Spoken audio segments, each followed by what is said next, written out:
Here are 2 or 3 tweets, or whatever they're called now, X's.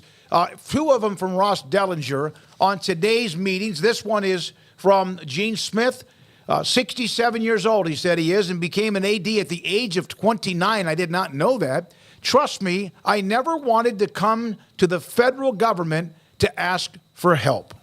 No, and if the NCAA knew what it was doing, they probably wouldn't have to, but it's now gotten to that point, and they're hearing different things from different people, which is very Capitol Hill. You know, one side said 60-40, the other said, well, it's not a priority right now, and I don't think that it is. There are so many bills out there that the NCAA could, if it was organized well enough, just take kind of the greatest hits from those bills, rewrite a charter and say, this is what we're going to do now, and then they could keep Congress out of it. But if there's something that works worse than Congress as far as efficiency goes, it might be the NCAA. Are you bored with these hearings? Yeah, Paul's the government guy, man. You know, okay, a bunch of people got up there and talked and said some stuff, and we move on to doing this again here in a few weeks and months. I mean, I know why it's important. I don't want to, you know, I'm not being disrespectful about the subject. I know that there's a lot of interest in it from certain parties, but yeah, for me, this is not at all in my wheelhouse when we start talking about the government and, you know, politicking and lobbying and all those types of things. So, you know, it's my understanding that there were a lot of, you know, important people there. Jeremiah Donati was there, along with Gene Smith, obviously Donati, the TCU athletic director, and some others as well. Gino Torretta was testifying as well in front of that committee. So, you know, it's cool to see just some of the names that are involved, I guess. But, yeah, as far as, like, the actual legalese of this stuff, I am of no help to anybody. All right, just a couple other notes, and then I'm going to read an update from Ross and also from Ohio State AD Gene Smith. He told the House committee that over 400 Ohio State athletes have received NILs. This was interesting to me, that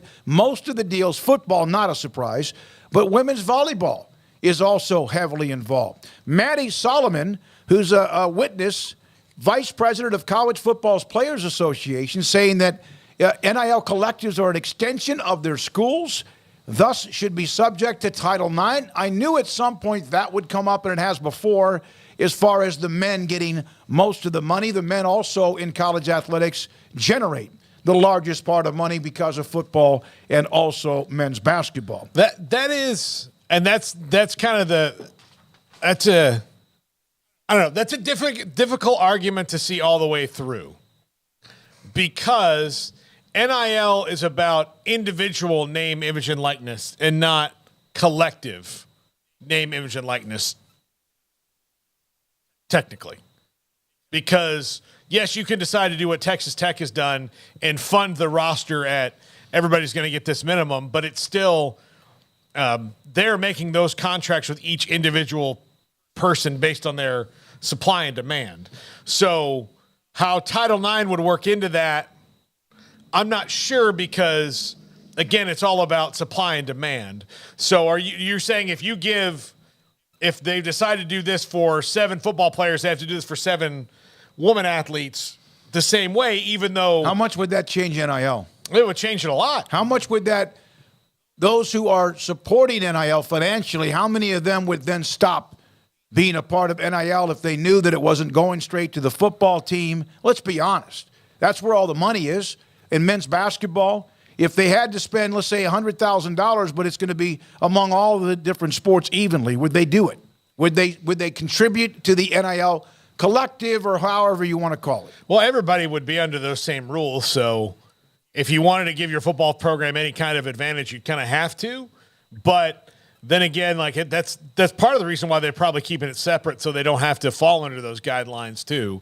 But that's a weird, like, that's a different kind of line in the sand that, like, I don't know if that person completely grasps what NIL is. Okay, either. Don't you think, though, that if Title IX was to become, and I want to get to one more quote from Gene Smith, if Title IX got involved, and that's the way the NIL had to go from this point forward, would it be as lucrative, and would it be as effective for schools who are right now taking advantage of it because it's allowed, it's legal, you can do it?